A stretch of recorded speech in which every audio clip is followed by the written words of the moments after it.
Okay,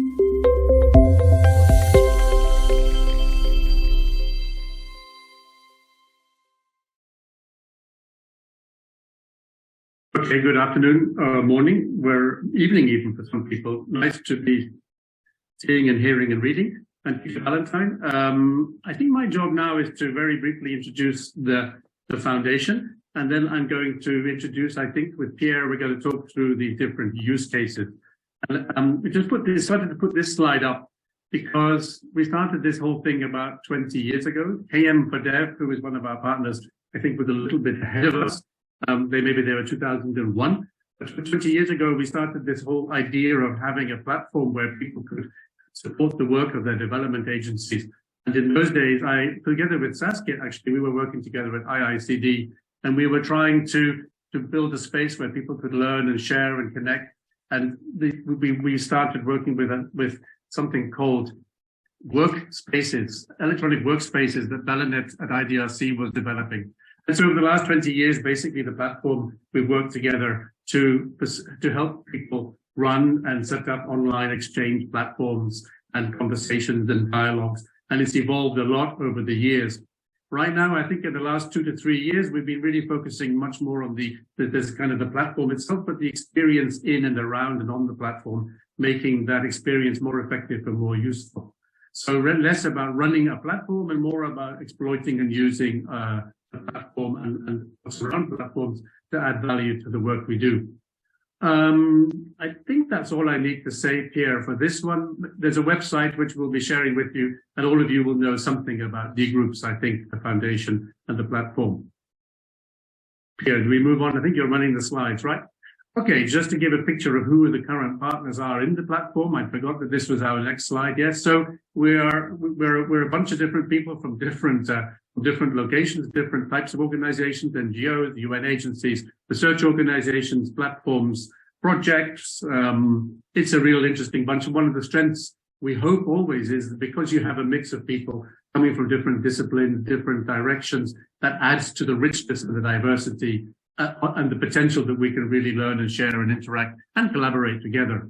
Of course, diversity sometimes is great, but sometimes diversity means you have to try to find the common languages. So one of our challenges sometimes is to encompass the researchers and the humanitarian people and the people doing development and the people doing policy and the people doing trees and the people doing gender. So it's quite, with diversity also comes linguistic challenges. Let's move on, Pierre. But we hope to bring them together in dialogue and conversation. So what we wanted to do when we framed the conversations today around what we're calling use cases, and what we tried to do is we've been observing the different ways we, and also people who we work with and partners and others, actually collaborate and connect and share, and how do we use platforms like these Dgroups. So what we want to do today is run through and just introduce some of those because they're going to come back. And I think the idea here is to do this really quickly. So one of the things we have seen, though we see less at the moment, is around events. So when I started my work at ILRI, quite a long time ago, the Livestock Research Institute in Kenya, what I realized was that researchers spend as much time in events as they do doing science. So facilitating and organizing and managing events, dialogues, discussions is really one of the most useful things you can be doing from a kind of a knowledge sharing perspective. So events is one of the things we see people using these platforms to help prepare them, to plan them, to deliver them, to follow them up. Yeah, let's move on. The next one. So events is one of the critical things, and we're going to dive a bit deeper. And of course, one of the more classic ones, and people often come and say, I'm working on a project, I am an initiative, we're working across different organizations, we're working on different objectives, we've got work packages and different things. And so people want to have a mechanism to just share and collaborate and support information exchange. So around projects or initiative is the second use case. On an issue, and what you often find, and the classic example for many people here is maybe the KM for Dev, the knowledge management and development. People often have a shared interest, but people may have an interest in drones, or they may have an interest in water and sanitation, they may have an interest in trees, whatever the issue is, and people often come together, and there's not necessarily a project or an initiative, it's just we have a shared interest in something, and so people often use them. So around an issue, and it's just about sharing and connecting and collaborating. Okay, around a knowledge product. And many people are often saying, well, yeah, all this dialogue and conversation, that's all great. But, you know, we need to have outputs. We need to have products. We need something purposeful. So sometimes people say, yeah, we need a mechanism to help us. Maybe we're developing a proposal. Maybe we're writing an article. Maybe we're editing something. Maybe we're trying to create something. And so some people use communities and spaces like this to support, bring people together to support that process of developing a knowledge product or a learning product, a product of some kind, something that you can say this was co-created or co-edited by the group. So those are kind of more around kind of products in a sense. And we also have 3 use cases where we see people, it's more kind of outcome oriented. So you have those products and events and all those things, and they tend to be kind of intermediate things that we do for another purpose. And one thing we see, a lot of people are saying, well, we want to learn, we want to develop capacity, we want to mentor, we want to share capacity. And so they say, let's have a mechanism where we engage in a learning activity, and we want to have a follow-up, and we want to keep in contact, and we want to come together. So they're kind of outcome-oriented use case, learning and capacity development. Next one, Pierre. And then there's this purposeful engagement and dialogue. And sometimes, you know, we have a kind of a constant, people have communication sharing and updating and whatnot. But then people say, yes, that's fine. But let's, you know, really get into an issue. Let's discuss something in much more depth. There's a question or a challenge or an opportunity, and we want to really dig deeper. And I must say, over the years, I've been involved in many of these kind of online dialogues, but sometimes they are a face-to-face dialogue where you use the group to reinforce and to help kind of deepen or extend or validate some of those conversations. So it might be a practice, it might be a piece of research, it might be a kind of any kind of a conversation or a dialogue where you're just trying to advance the practice or advance the solutions.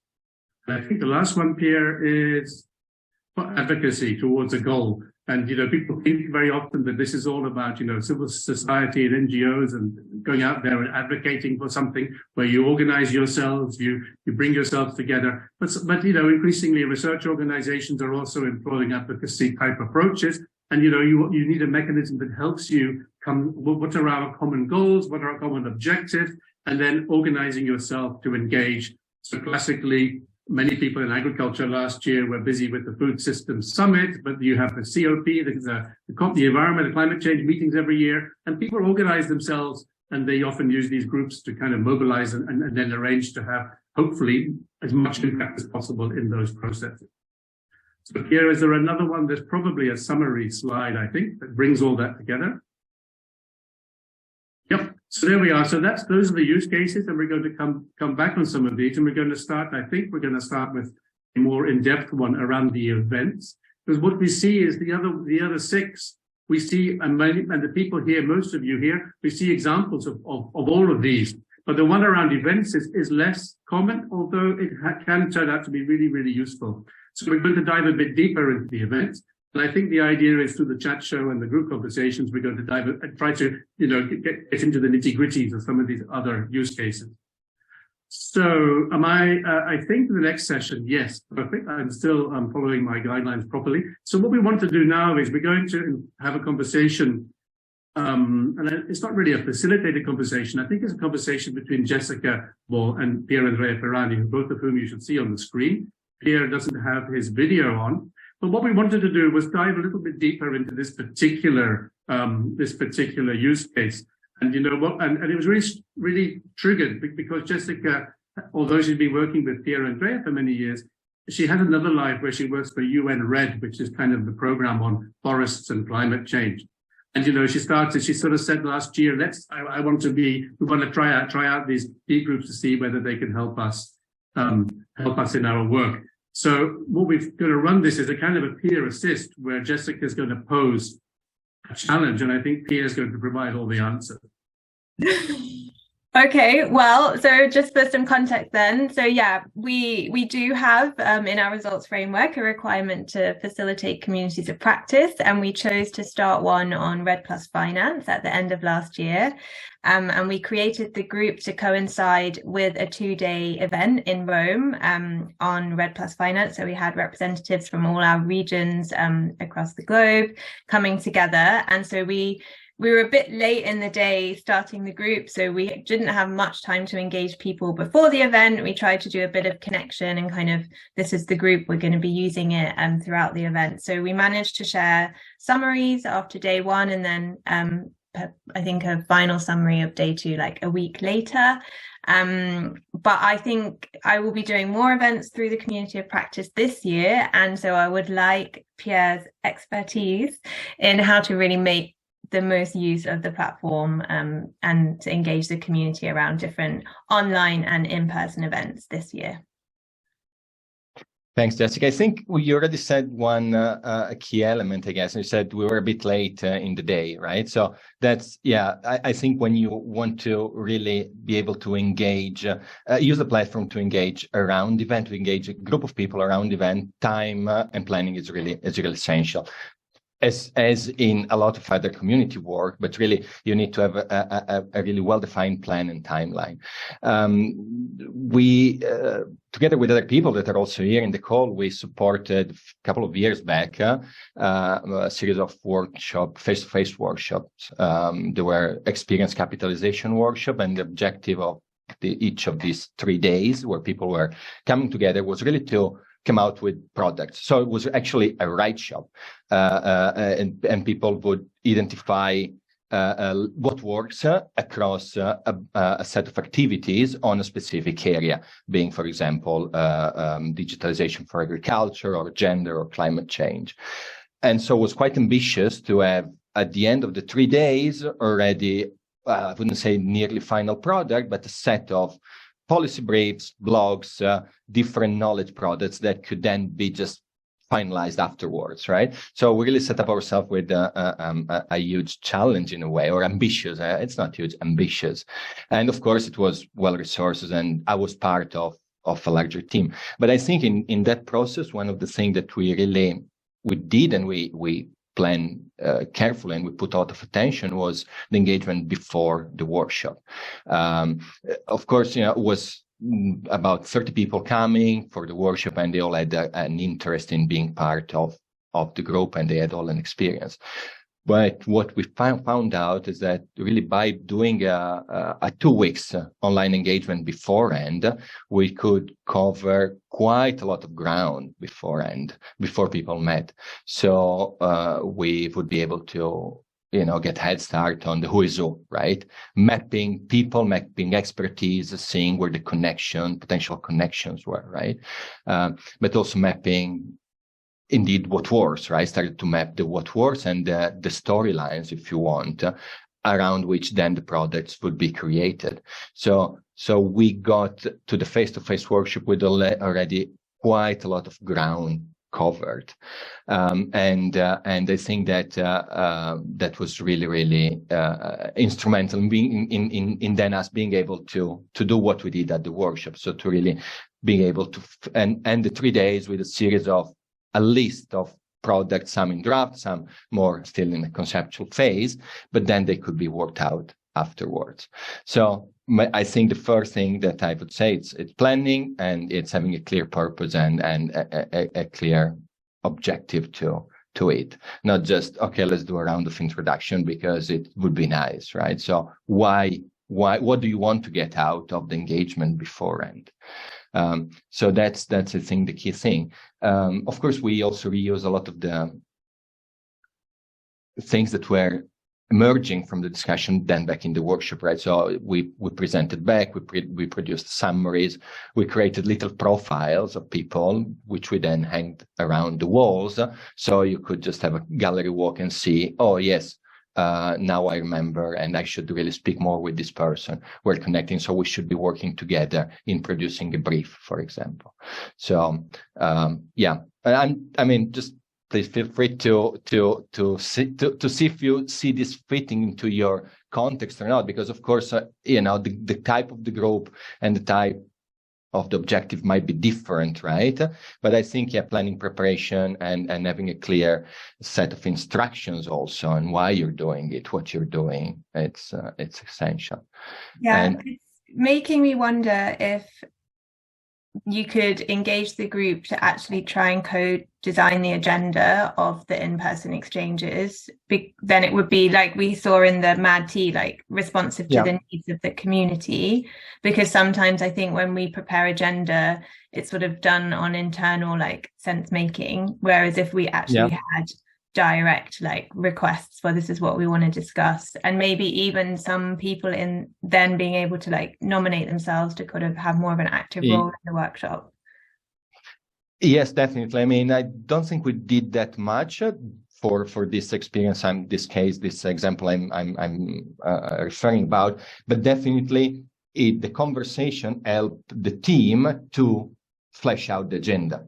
So we were not that explicit in saying, let's co-design the agenda together. You could definitely do that, but through the conversation that were happening on the platform, then the facilitators team, the team of facilitators met beforehand, and we also had our own discussion, parallel discussion through the platform, and definitely yes, whatever was emerging from the interaction, the pre-workshop interaction, then was used to define and finalize the meeting agenda. So there is definitely that feedback loop, even if in our case we're not that explicit, but you can make it more explicit. So you've got potential more ownership. You can, bring in people into maybe facilitator roles or into a resource person for a specific segment of your program. Yes. And one challenge I think I have now is that after the event in Rome, we did a blog, and then we put a link to the community in the blog, and then we got loads of new members. So we have like 130 now, but I think maybe we only had 50 at the event. So going forward, and also if we've got these different events, like obviously webinars can be open to anyone, but the in-person ones will be invite only. So how do we manage the group for specific events so that and also like I'm worried that to overwhelm the group with too many emails will start meaning some people might unsubscribe. So like how to find the right balance of content and how to target the right members for the events. Well, I think there is a level of, at one level, it's a kind of a strategic decision. What's internal, so only for the people. What can be shared on the platform that it's only for the people that come to the workshop versus not. So I think there needs to be that conversation beforehand. I think, if you have opened the group to other people, that to me means that you're interested in having them as part of your group, right? And even if they're not been invited, they can still play a role, or they can still be kind of remote participant, right? And so they could still be able to provide you useful feedback, inputs on the topics that you will be discussing before, and then also during, if you use the platform to report out, to share out, right? So you've got the inner circle of the people that come in, that are present, and then you share out. I see that Peter has unmuted himself. We only have about 2 more minutes. So thanks, Peter. Yes, I want to make one more point, which I think it might be very relevant for what Jessica is looking for. I think and when you ask how do we not overwhelm people, and the platform that we're using, right, it has some nice, interesting functionalities that you can make work at your favor, and also to make sure that participants are not getting overwhelmed. For example, you've seen it, but I don't think you've used it yet, the hashtag functionality, right? So you communicate clearly that all the conversation around the next workshop will be tagged with a specific hashtag. And if people are not interested, they don't want to follow, you tell them, don't unsubscribe because you will be still able to receive, just mute that specific conversation. So you will not be bothered. That's one example. Another example is to coach them to make sure that they know that they can move from all email to just digest, right? So this is across, is not just specific to events, of course, but then, yes, I would imagine that when you do it, if you do an intense conversation around an event, there will be a lot of back and forth. And yes, other people might not be happy with that, but you prep them in advance. You tell them, don't worry, just stay with us because we are an awesome community and a great group, and there is a lot that we'll do together. Just mute this set of topics or conversations, so your inbox will not be filled up. I don't want to mute you, Peter. You're just like a hashtag. We need to wrap this up. Jessica, did you convince you? Is there something here that you can take forward for a UN Red? Do you think, is there scope? You're not going to overwhelm people. It does mean, it sounds like there are always people who join, even if they can't participate. You're going to have to include them somehow. You can't invite people to join something and then exclude them from the conversation. That's a bit of a... I definitely want to try the hashtag function, because we have One Forest Summit coming up next week, I believe, and I would like to try and engage people in conversations. We're not doing anything at that event, but it's very relevant to our topics, and we may have some members of our community there. So I want to try and spark conversation, but I think that's a good time to try out the hashtag. And it's still around an event, but it's not an event we're leading on, so it's slightly different to the other things. But I think it's a good opportunity to try that feature and communicate it well to our members. So it's been very useful. Thanks, Pierre. And I only had less than 10 minutes, so if I had more, I could be even more convincing. Thanks, Jessica. Thanks, I think you can organize an event about it, or a series of events. But I mean, one of the big things that we've seen is that there's been lots of us. It's kind of continuity, keeping conversations moving across events. So I think we're now going to shift the focus, and we're going to hear from other people. And I'm looking for Saskia. Saskia, is she here? I can't see her on my screen. There she is. She's waving there. So we're going to run a kind of a chat show, I think. So I'm going to hand over to Saskia. And the idea is to deepen the whole experience exchange and keep it really concrete, like we just heard from Pierre and Jessica. Good. Over to you, Saskia. Thanks, Peter, and thanks, Jessica and Pierre Andrea. Pierre, do you want to give us the next slide?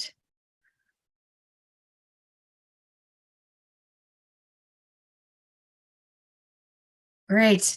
So I'm going to be joined in this wonderful chat show today by lots of colleagues that have extensive experience on using the Dgroups platform for different types of use cases that you mentioned before, Peter.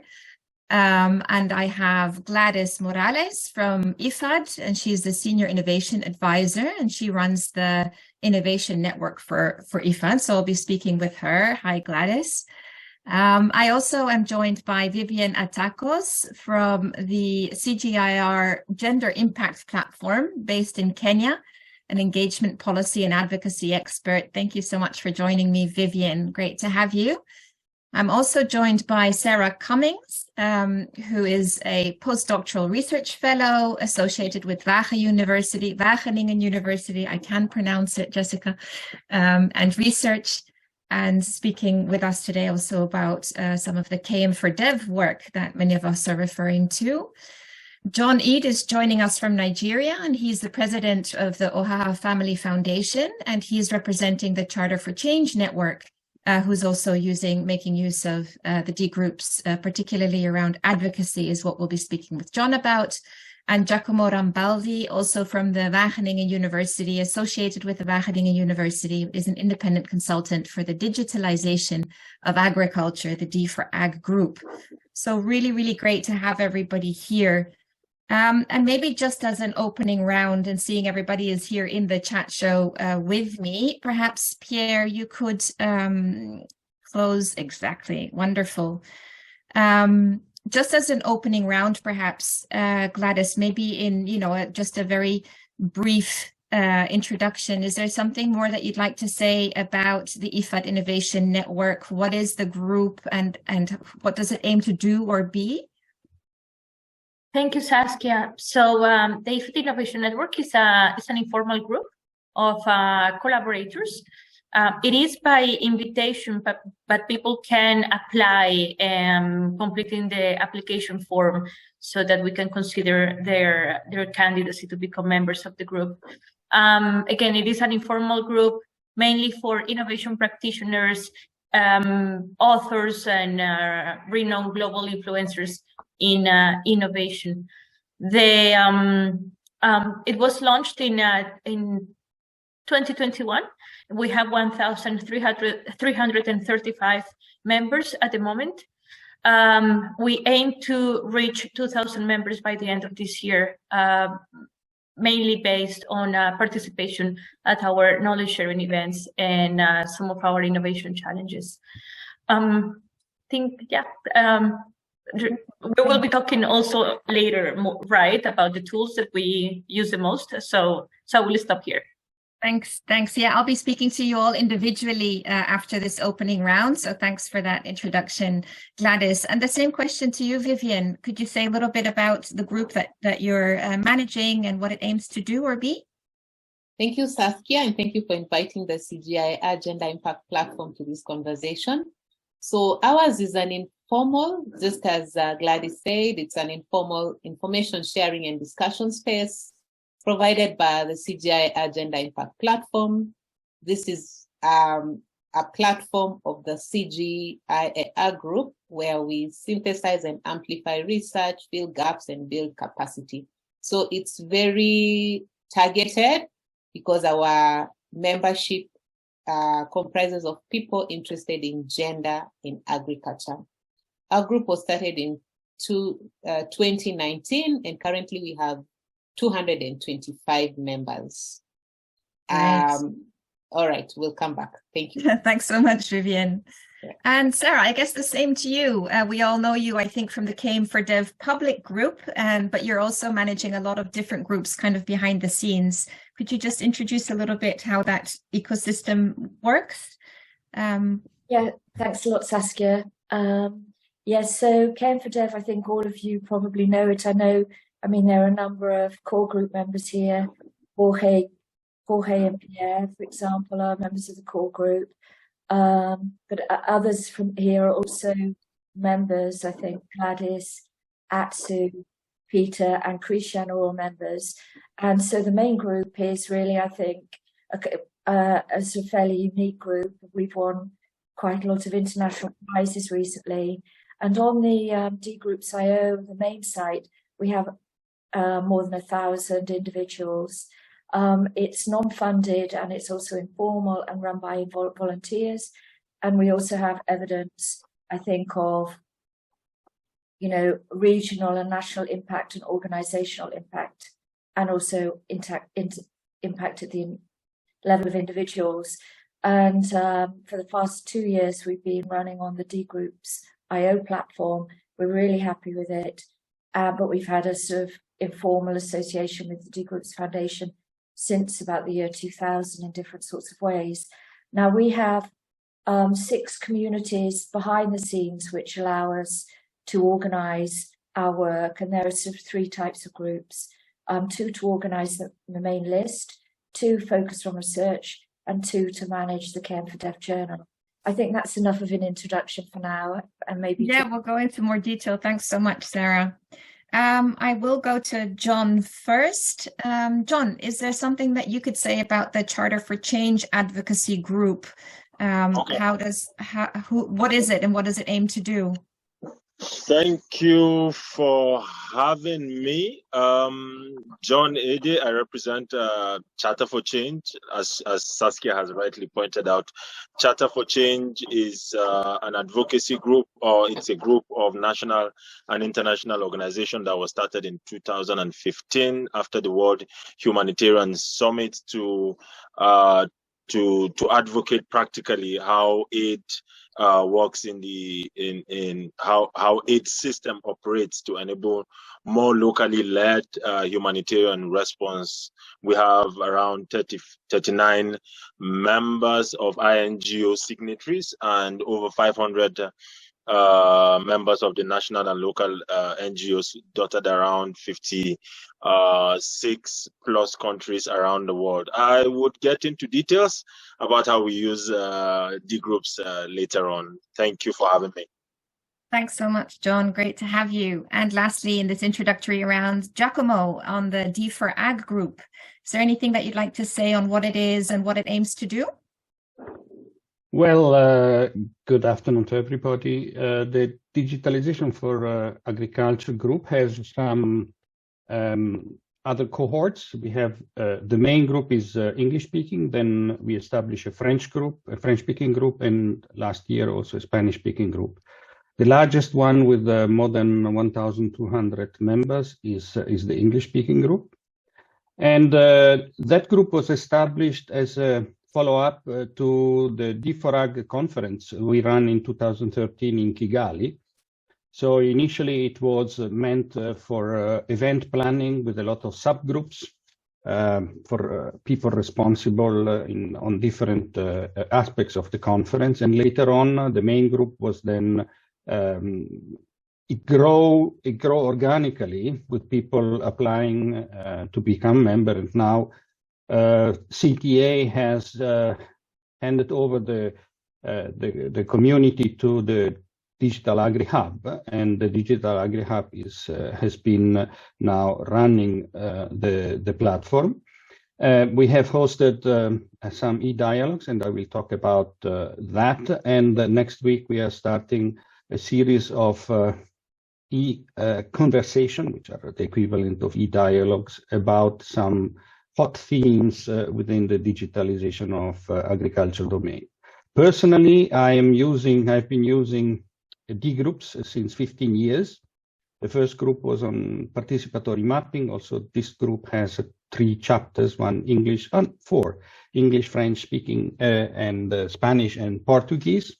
And then I'm running another group with more than 1,500 members on drones for agriculture. So it's a quite busy agenda to manage all this group, moderate and animate, but I rely on co-moderators and who are collaborating in the management of these platforms. And usually most of the platforms are managed on a voluntary basis. Thanks so much, Giacomo, and great to have all of your expertise here in the room. Today with Giacomo, we'll be focusing on the D4Ag specifically in the dialogues, but of course draw on all of your other experience there as well. Great. Gladys, might I ask you into the center of the chat show for a little bit of a follow-up and deep dive into what you are doing. And I say deep dive, but of course we only have about 3 minutes for each follow-up. And then of course we'll go into much more in-depth conversations in breakout groups or in the second part. So I was just wondering, you already mentioned a lot about kind of the purpose of the network, and it's really to bring innovation, right, to agricultural performance improvements, etc. And just maybe a few more words around what type of different profiles you have in the group, and how do you manage maybe engagement between, what some of the people might be interested in versus other types of stakeholders in that? How do you see that in the engagement and the sharings in your group? Thank you so much, Saskia. So let me start by talking about the design of the IFAD Innovation Network. When we designed it, it was with a clear purpose that we needed to create a community of practice within IFAD to be able to communicate and give visibility to the innovations that were taking place within the organization. There was already the UN Innovation Network that was sending communications regularly via email, and now they have a group on MS Teams, which is now the main way that people communicate in the UN Innovation Network. But to be part of that network, you needed to be a UN officer, so it wasn't open to the public. So a lot of people that were communicating with us and following us could not be part of that network. So there was value that we could add to the ecosystem by designing an IFAD Innovation Network that was open to the public, not only for the UN. The other reason that required for us to have a community of practice that was different from the UN Innovation Network and anything else that IFAD had until that time was the fact that we are a UN agency, but we are also an international financial institution, and the only UN agency apart from the World Bank that has access to capital markets. So the nature of our organization is radically different from other UN agencies. And because of that, we also lead the conversation in the working group of the international financial institutions.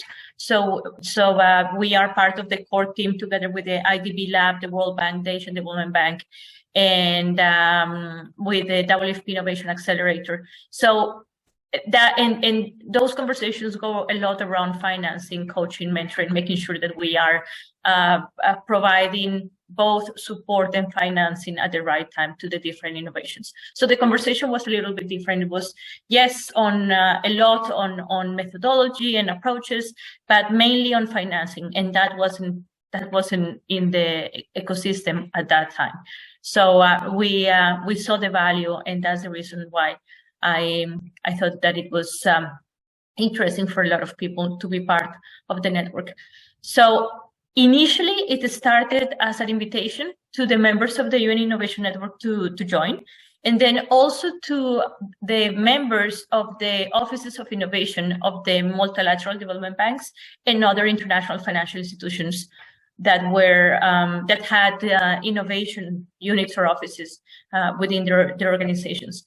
Then I extended the invitation also to academia, mainly the faculties of innovation at the leading organizations, academia in the world, especially if they had a focus on agriculture, but not necessarily, because we don't talk only about agriculture. We also talk about other as long as it has to do with rural development, the conversation is actually quite broad. We also talk about procurement, for example. We talk about evaluation, as long as it relates to procurement for initiatives that will contribute to rural development. We also talk about price competitions, the best way to run them, the best way to capitalize on the ideas that are identified, how we can scale up innovation, et cetera, et cetera. In terms of the interest, one thing that I shared with you before, and that I wanted to share quickly before my last minute is over, is that compared to Sarah's group, the KM for Dev group, I see a lot of engagement in the KM for Dev group. It's a beautiful, beautiful community of people that come together, and it feels like friends having tea. So at the beginning, I wanted to have the same feeling in the IFAD Innovation Network, that feeling of, that collegial feeling, that feeling that everybody's sharing information in a free, informal way, very warm way, I must say. I mean, you come and you're a complete stranger, but you're welcomed by the community. So I thought that was really, really nice. It didn't work with our network. People didn't want that. We started, as soon as we started getting friendly with them, it backfired. So I started getting messages from some members of the network saying, I don't have time for this. I joined this network. I accepted the invitation because I am interested. And then they would list specifically what they were interested in. The main interest of the members of the network is quite formal. They want to know about financing opportunities for their ideas. They want to know about events where they can share knowledge about how to access procurement opportunities. They want to know about how is that they're going to be monitored and evaluated if they're participating in initiatives that are being financed by the multilateral development banks.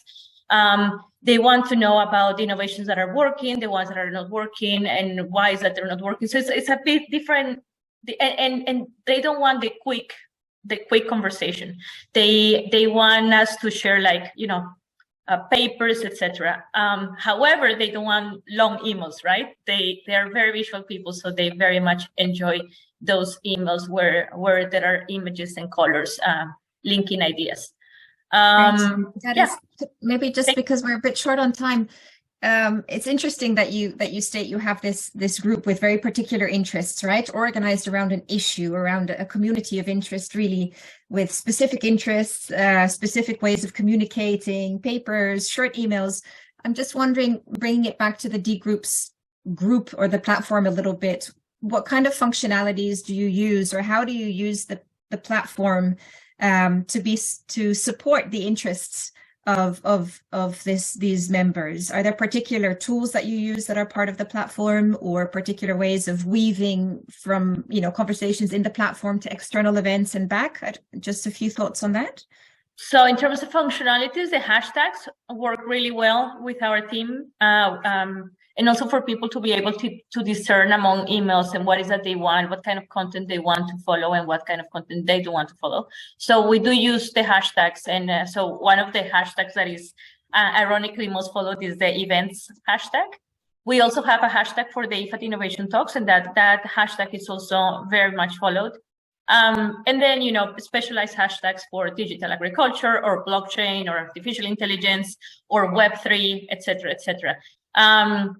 Probably Web3 is one of the least followed at the moment, but a lot of following to climate finance. We also use the wiki.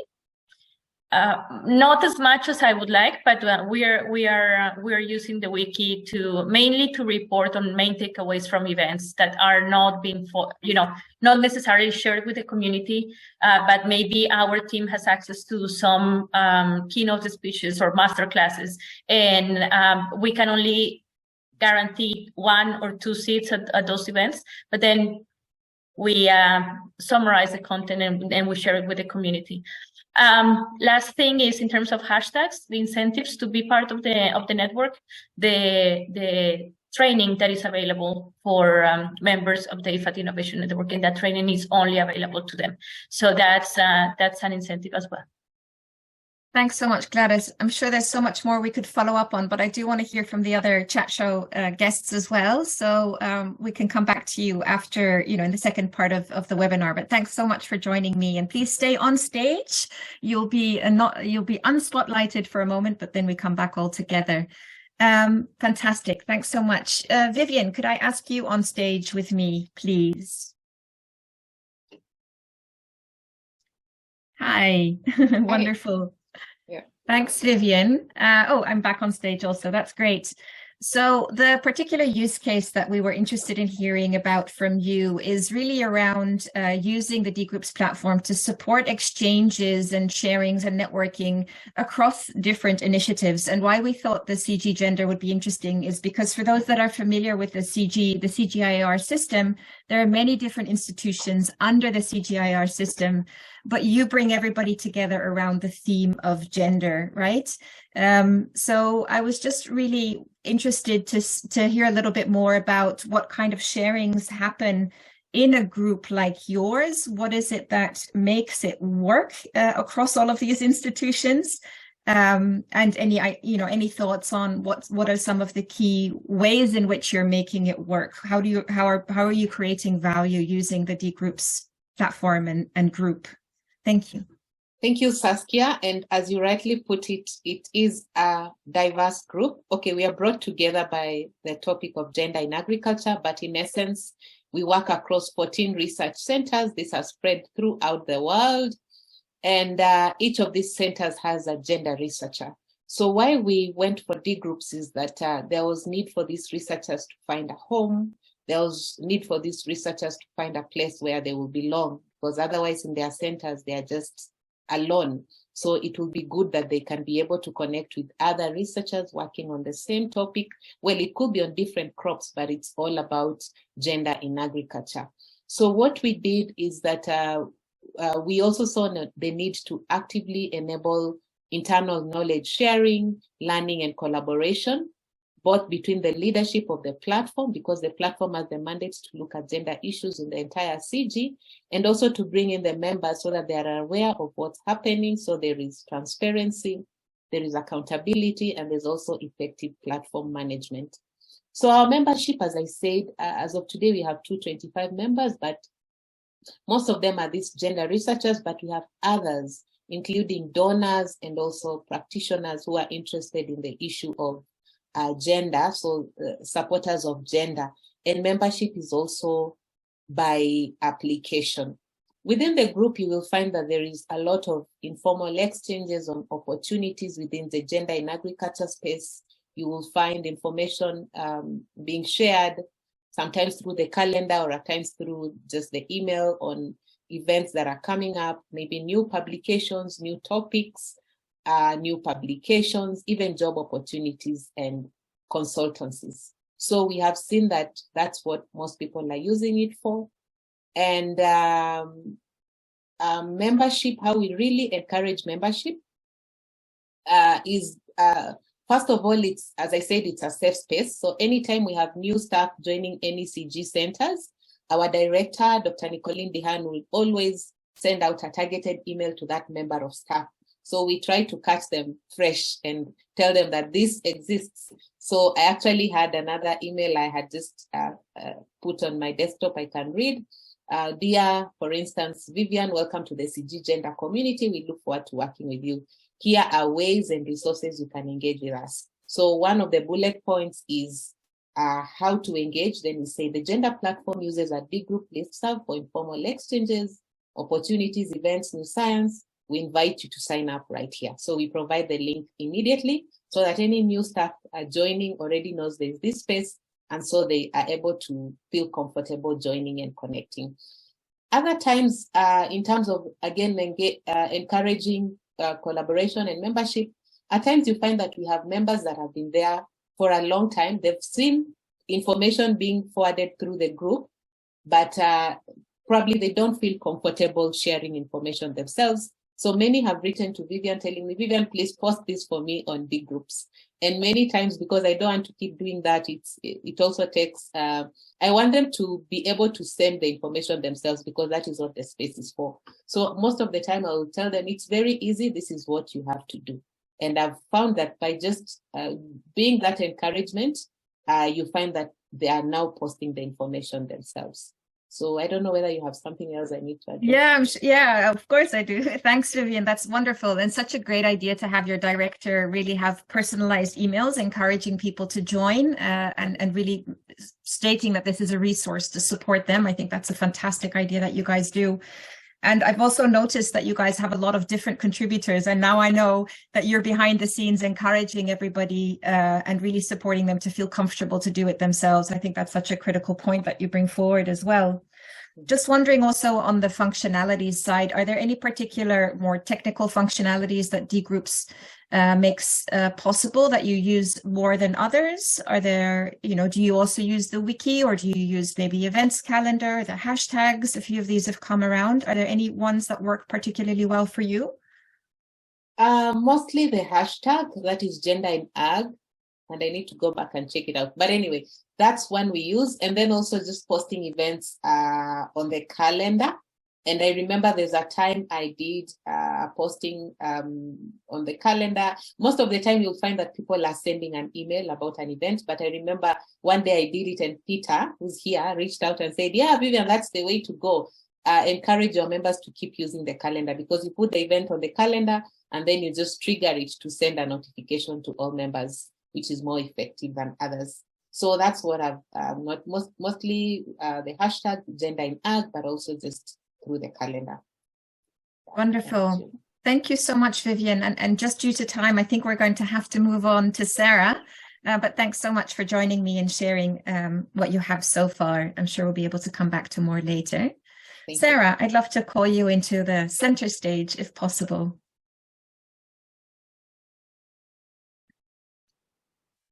Let's see if you are able to move. Yeah, great. Okay. Hi, Sarah. Welcome. Thank you. And just maybe to frame again, the use case that we've asked you to speak about is similar to the one that Vivian just spoke about, because you're also really using, I think, the Dgroups to manage, the CABE for Dev community and area of knowledge across different initiatives and projects. And so I guess maybe a little bit more would be interesting to know, you mentioned the different groups that you have behind the scenes. Is there anything that you could share particularly around how you manage the behind the scenes work using the Dgroups platform to kind of inform, the scenes that everybody else kind of sees? How do you make that work? Okay, so yeah, thank you, Saskia. I mean, we're talking on this particular use case, but actually Care for Dev could talk across all of them. We used it a lot for organising events, for example, in the past. And, it was really great that Gladys said that it's like a friend's having tea, but despite the fact that it looks all very formal, it all has to be organised behind in the back office, if you like. And that's, I think, particularly because with such a big group, we have to also tap into the volunteers for the facilitation. So we have a team of monthly facilitators, 2 people who rotate. But as I said, we have 3 different types of groups. So we have the two ones which are like one for the core group, which is like the management team of the community, and also for the volunteers and admins. And they're the people who are facilitating on a monthly basis. We have a team of two. And then we have two research groups. So one a more general research group, and the other one which is the PhDs from the KM4Dev, professional PhDs, most of whom are working with Wageningen University. And then we have two for the journal, one for the board and one for the editorial team. So we use lots of different functionalities. So for most of the groups, we're using obviously the mail functionality and the calendar functionality. Particularly for the main group, we find the fact that on the front page, you can see how many messages were posted in a month. We find that really useful because we tell the members when there've been more messages posted. In fact, this month has been a really, really good month. We've had some really interesting discussions about AI and also different research methods. For one of the groups, we use the polls, which is a really useful functionality, because you can actually, instead of using a doodle or a datumprikker, it's called in Dutch, you can actually like use the poll, and that's really, really cool. So that's how we decide who's moderating which month. It's really good way of doing it. For the main group, we use the donations facility, which is really, really fantastic, because it means people can donate to the community, and that works actually by credit card. That works really, really well. We don't need all that many donations, but so we occasionally put out a call. We need some, you know, for the different platforms that we're running. And we also, for the main group, we also use the wiki to a certain extent, but actually we have our totally own wiki, but we've used the wiki a little bit, but not that much. So these are really the sort of different functionalities we're using behind the scenes. Yeah, thanks, Sarah. And you mentioned a few that haven't really come up before, like the polls and the donations facility. So thank you for bringing that on board as well. Really interesting. I was just wondering, I think Gladys mentioned before that some of the ways of working within the KM4Dev group that give it that, you know, kind of having coffee together kind of feeling doesn't work for her community. I was just wondering, do you ever get similar sorts of feedback of information overload, or do you support the different communities that you work to be able to manage the way that they receive messages, or that it works for them? Is that part of your work at all, or not really? No, not really. I mean, to be honest, when there was a discussion previously about different ways of, was it with Jessica, I think it was, and Pierre, about the different ways of organising, you know, telling members about how they can turn off notifications and things like that. We have never really done that, but it actually could be quite useful. What we do find is we have monthly knowledge cafes. We certainly had these during the Corona period, and they were really very well subscribed. And we also, which was really great, we had a huge number of new members actually, and actually they're sort of slightly overwhelming. I mean, people do occasionally leave, and I'm sure it's for reasons mentioned by Gladys actually that they find too much. But on the whole, the community is sort of gradually growing, and yeah, so no, we don't use it, but it would be really good. And I think quite a lot of the people, maybe the people in our community, are the ones who don't want too many messages, so they're quite techie, and they will probably sort that out themselves. Yeah, interesting. And what I also think to see in the KM4Dev community, Sarah, is that people often join us as individuals, right? While they might be working for the World Bank or for different institutions, they identify themselves as a KM4Dev interested or professional in their individual accounts, which I think is interesting. Some other networks are more formal, institutional, yes. But you're able to bind people to you as individuals as well. I think that's a really interesting identifier. Yeah.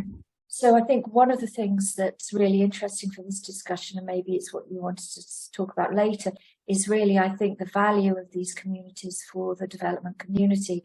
I mean, there is, you know, there is a lot of talk about knowledge retention with consultants moving to different organizations with, for example, many of the big organizations losing the baby boomers. And actually Caring for Dev has been like a source of knowledge, for people moving between organizations and for organizations who maybe in some cases have lost their memory a little bit. So I think, it has a big value from that perspective as well, because of the individual membership. Great. Thanks so much, Sarah. I think we need a whole nother clinic just to learn from Caring for Dev, but we do have 2 other people on the chat show. So thanks so much. And we'll bring you back later for more Q&A and reflections. Thank you. Wonderful. John, can I call you into center stage? Yes, you can, Saskia. I'm here trying to grapple with a little bit of tech issues, waiting for all of that to happen. But yes, wonderful. Let's go. I hope we stay online to Nigeria. Yes, thank you so much. You gave us a little bit of an intro of what the Charter for Change Network aims to do with the humanitarian system reform and who are the key members, the INGOs and the 500 plus local and national organizations. And I wonder if you could say a little bit more around the advocacy group and what you see in terms of engagement in the advocacy group, or maybe what are the kinds of ways that the group is used to support C4C advocacy. Is there anything that you want to say a little bit more specifically about the advocacy group membership and the actions that are facilitated, supported by the group? Okay, thank you, Saskia. So specifically, yes, the advocacy working group is one of the, I'm not sure, like 4 or 5 different working groups. Sometimes instead of using a mailing list that gives you back and forth situation to not manage how many people are joining, you are not sure. So the advocacy working group has about, out of the 500, we have around 150, 170 thereabout. Not all are active. So using the D group, you have a filter system. So for you to be a member and to be sure that we have a closed user group of people who join in, you apply to join. The administrator of the group is able to decipher who is actually a member to be part of that group. Then we now move into using the group for various advocacy activities, sometimes to amplify voices, to decide on position paper. The peak usually is around major events like the Charter for Change annual meeting, then sometimes to amplify certain situation if there is, or maybe there is a policy brief that needs to be released. There is a discussion that needs to be influenced by especially local actors who might not be in those spaces. So yes, that's one major key activity that we use the D group. And the D group, yes, has been helpful because we used it. I also remember during the AU Humanitarian Summit to request for people to sign up to a letter that was submitted to the AUC chair. Also, we had to use that. Right now, I know it's in use to ensure that members make input on a particular recommendation that is supposed to be shared at a high level. So yes, it all depends on usage, but we use it especially to make sure that members contribute to the global discourse. Great, thanks so much, John. And really, because this is around advocacy, I think what you say, those joint pledges and those joint statements, right? And getting civil society organizations to co-define, co-draft, sign on to those pledges, I think is a big part, which is really interesting that you mention. I'm wondering, in terms of the technical functionality, for example, you've heard a lot about other groups using the hashtags, the wiki, the polls. Is there any of these functionalities that the Charter for Change advocacy group is using at the moment? I think right now we need to explore those so that we can use to increase our activities. But I know also with the back and forth of emails, we also use the functionalities of other subgroups.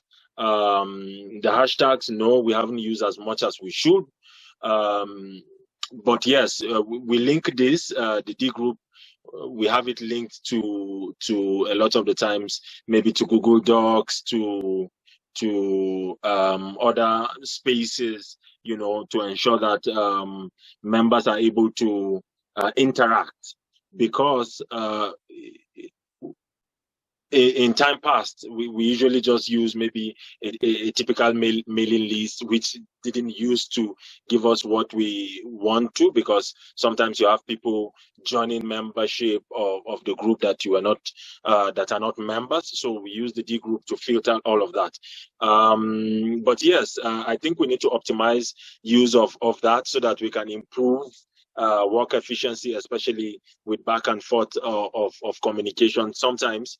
And also one thing the D group has helped, especially around the advocacy component, is only advocacy members see that. If you want other group members to see, you have to share to other groups. We have the capacity strengthening. We have the we have also the coordination group. We have the different groups. So if you want members to be part of that, you have to now share with which helps, you know, to ensure that whoever participates in this is a member of this particular group. Over. Thanks so much, John. I think we're going to have to leave it there because I have one more guest on the chat show and we're running a little late on time. So thank you so much for sharing the C4C advocacy experience. Especially because it's got so many local and national actors also as members. So seeing this as a relevant tool. So Giacomo, last but not least, why we asked you particularly to speak to us today is really around the use case of purposeful engagement and dialogue. So really, how can the platform, the D-Groups platform and a group be used to guide conversation, to improve particular debates perhaps on particular issues. And we know that you've done some really interesting work there. So I was wondering if you could talk to me a little bit about the process that you've used in D4Ag around purposeful dialogues.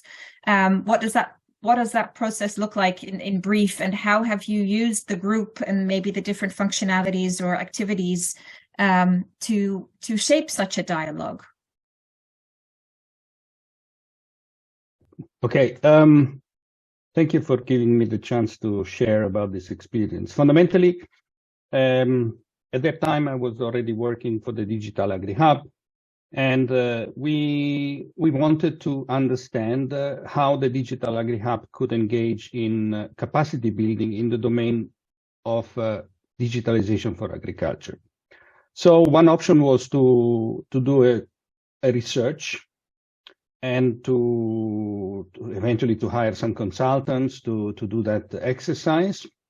But I suggested, why don't we involve the community, the D4Ag community, in defining priorities, in the gaps and the target groups and so on and so forth. So we engaged the Dgroups Foundation, and I must recognize that the people who participated in this exercise and led the exercise were Pierre, Jessica, and my colleague Tommaso. So it was a team who worked on the organization of these dialogues.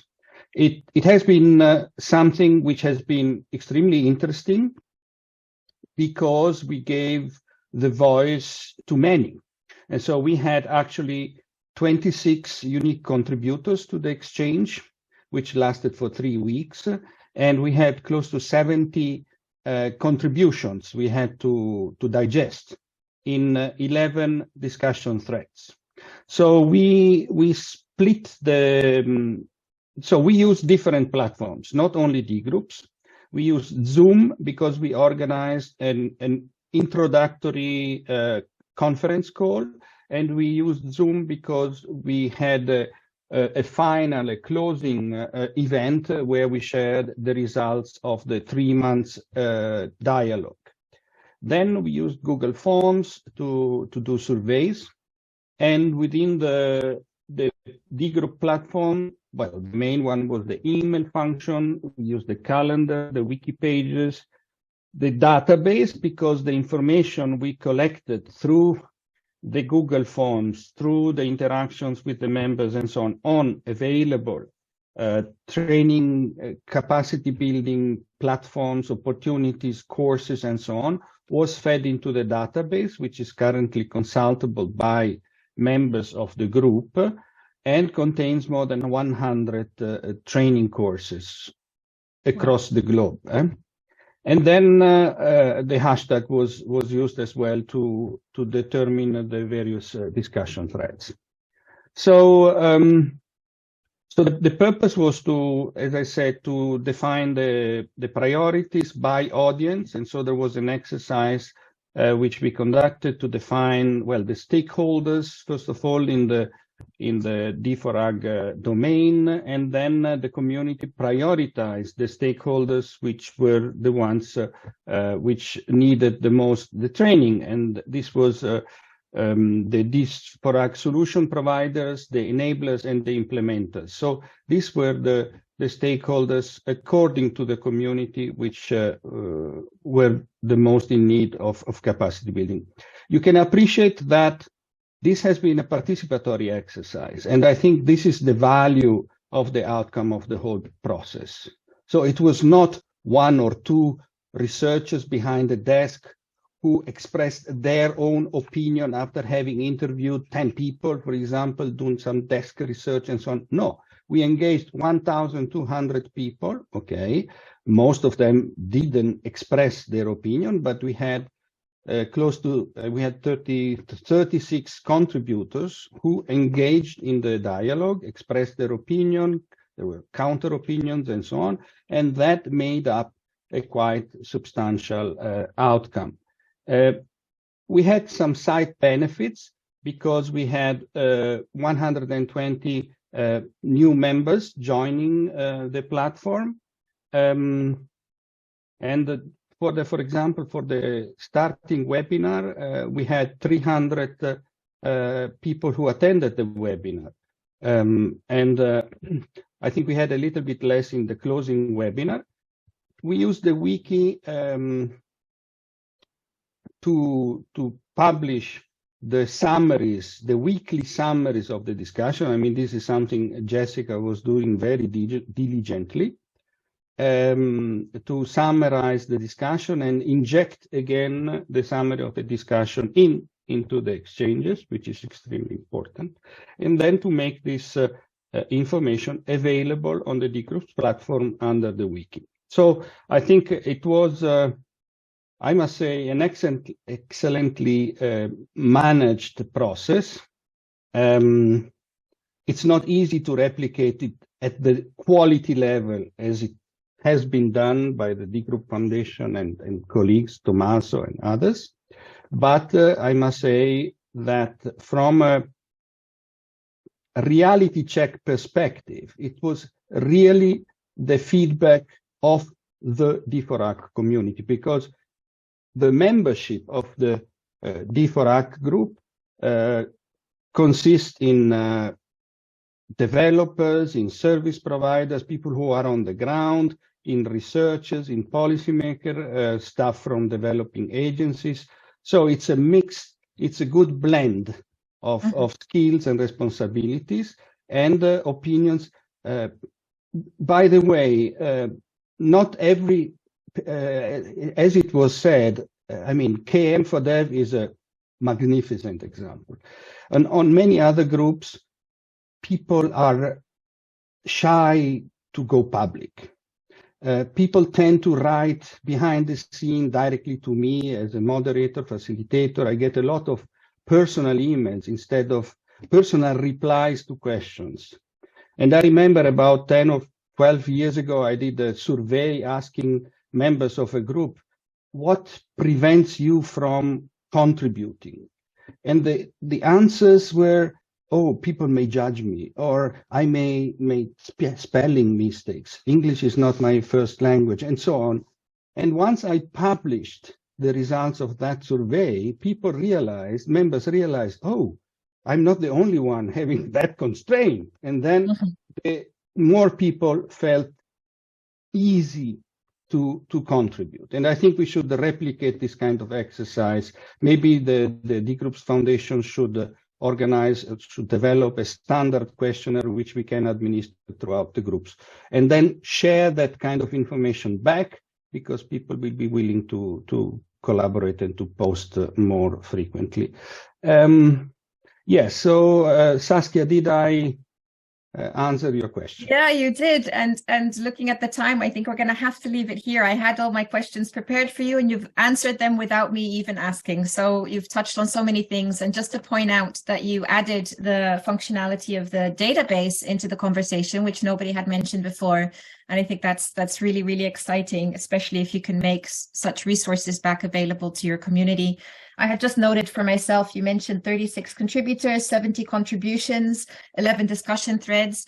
But I guess what's more difficult to quantify, and I'm sure where a lot of the value lies, is for benefited from reading everything that was shared, whether it was actual during the dialogue or whether it was in the summary. So everybody that actually, was able to enhance their knowledge and understanding thanks to all of this is what, when I was saying back the scene emails, these were the emails I was receiving. People saying, oh, that was interesting, this, I learned a lot, and so on and so forth. Yes. And all of that within a 3-week process, but of course, lots of organization beforehand, during, and after, I'm sure. So it's a resource intensive exercise, I imagine, but it generates a lot of value to intentionally and purposefully design a dialogue in the way that you did.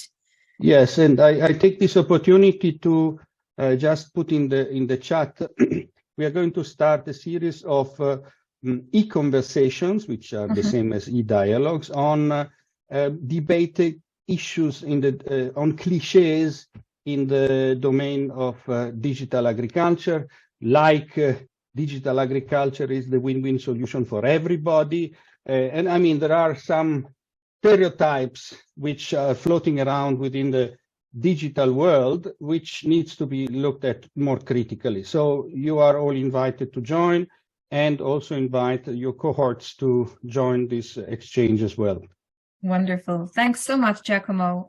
Pierre, I wonder if I might invite everybody back into the spotlight and just open up the floor for the time that we have left. I'm sure some of these contributions have triggered reflections, perhaps on follow-up ideas, or activities that we could be doing cross-partner, perhaps, as the Dgroups Foundation. But if there are specific questions in the chat that came forward, or that members participants in this session have, I'm happy to just take those. I haven't been monitoring the chat, so I wonder, Pierre, if you have, are there any particular questions that we would like follow up on? Or otherwise, any ideas for what we could be doing more around these use cases, if they make sense, or particular functionalities which maybe you've heard about for the first time today that you'd love more support on? Yeah, Dwaita, I have a couple of points that I picked up, but maybe I would like to see if the rest of the participants here would like to open up the mic. There's been quite some activity, so you've got a lot to catch up to do, Saskia, in the chat, I guess. But maybe, I don't know if Jorge, Christian, or anybody else, in fact, that is in the call. We've got also Atsu from Togo. We've got a couple of colleagues from the CG. We've got Tommaso, of course. So if you would like to maybe open up your mic, just share a quick reflection before we move towards the closing of this briefing, of this exchange. Yeah, and I see Atsu is commenting now, but please feel free to open your mics. It's echoes informal settings in setting. Yes, Christian, would you like to go first? Yeah, sure. Thanks. I've taken some notes, but I think just in this small group and listening to the different presenters, well, interviewees, if you want, And I've just taken a few notes down in terms of what Dgroups brings, and I keep comparing it to what we would have done if we didn't have a Dgroups platform, whether we'd be using social media, which then allows it is interactive, but it is not so well structured, or you have to dig deep to find out what's happening in the conversation. But the things I noted down are more like the fact that you can engage people before an event or before discussing an issue in a group, so that people get to know each other better before they come together, which then improves the quality of interactions. I noted down giving the voice to many, which Giacomo said. I think that is where I also put the question, is really Dgroups about democratizing the processes of collaboration, of engagement? So we are not directing it as a facilitator, but we're facilitating the group to become more engaged. And I think that's what we're able to do with a platform like Dgroups. And I was just thinking, is the word of mouth the best way of promotion of a group? But then engagement or getting people hooked is what they see on the contents. Like I think Gladys said, people hear about it, but then when they come and engage with the contents, I think maybe it was Vivian then who said that. So that's when they're here to remain. So you might be introducing them to the group, they come in and they look at what other people have been discussing, and that's when they decide, I want to stay on and engage further. Thank you. Thanks, Christian. Thanks for those reflections. I want to give the mic quickly to Gladys because I know she has to drop off, and just curious to hear any additional reflections from you, Gladys, on what you've heard or ideas for ways forward. Thank you, Saskia. Yeah, we were exchanging before in the chat. I think it would be really useful as a takeaway and follow-up action from today that we could really do at least once a year, those trainings for the community. And maybe, a good idea if we just group everybody and everybody joins the trainings. Ideally, it should be twice a year, but if not possible, at least once, because we do get new members, and those new members many times don't know. But even the people that we had, and last year we did one with Pier Andrea, but people forget about the functionalities. And what Christian mentioned about the democratization of the knowledge sharing process, I fully agree with that. But people forget that they can, at least some of our members forget that they can post themselves. And many times the problem that Giacomo was mentioning, that people, I have the same situation where people contact me bilaterally without posting to the group, creating just additional work for whoever is moderating the group, because a lot of the things that they ask could be just answered by posting directly to the group. So we have had to have additional resources to manage the community, which are completely unnecessary, because it could be almost self-managed if people knew how to utilize it better.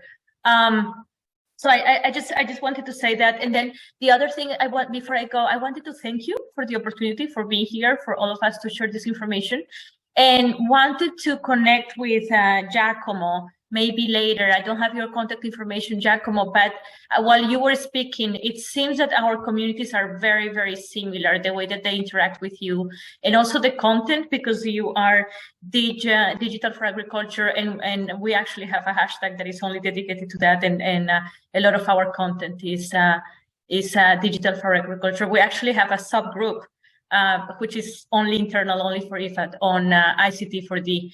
But yeah, so if we could connect, that'll be fantastic. I wonder if we could also run initiatives together, not only on Dgroups, but also externally. So an opportunity for partnerships right there. Thank you so much. Wonderful, Gladys. Great. We only have a minute left, but I do want to give the floor, Claire, to you. I think John had to drop off, and Claire is also from the Charter for Change Network and Initiative. Claire, is there any reflection that you would like to bring forward? Thank you so much, Saskia. I would like, just so glad to join this community of a Lead group, and also hear in from how the rest of the community uses the Dgroup to be able to amplify dialogue on the different issues, but just also to chip in on how it's been able to, help us within the Charter for Change. Example for the future features that we use the most, for example, the email and also the calendar, but also just from what I saw within the chat about some of the features that we do not use. I think for takeaway, we could be able, maybe indeed, as Gladys said, to have like a catch up, maybe some clinics, as Pierre was also saying, that we could be able to learn on how to use some of the other functions that really are not used sometimes at all by us, for example, from a Charter for Change, or how else to use them better, because as she was sharing as well, she mentioned how sometimes you, the administrator, then has a lot of work to be able to moderate a lot of spam and information going across the different, for example, we have about 9 working groups. So you find you have a lot of work to do moderating conversations over 600 members. So back and forth information. And if you don't know, then there's a lot of clog within the messaging. So that kind of being able to understand how you can be able, members can be able to use the features on the group, but even us on how to be able to utilize really well the features that are available. Over to you, Saskia. Great. Thanks so much, Claire, for those additions. I see people are dropping off already. I've been horrible in time management. Peter, can I hand over to you for any sort of closing comments after all of these contributions from all the participants? Thank you, everyone. Okay, I'm just going to say thank you, everybody. It's been really, really enlightening. I think what was really good, especially I think, was it was very practical. We heard how people are actually doing the things. Often we get caught up in the big picture. So the small picture is really, really important, and there's lots of stuff to follow up.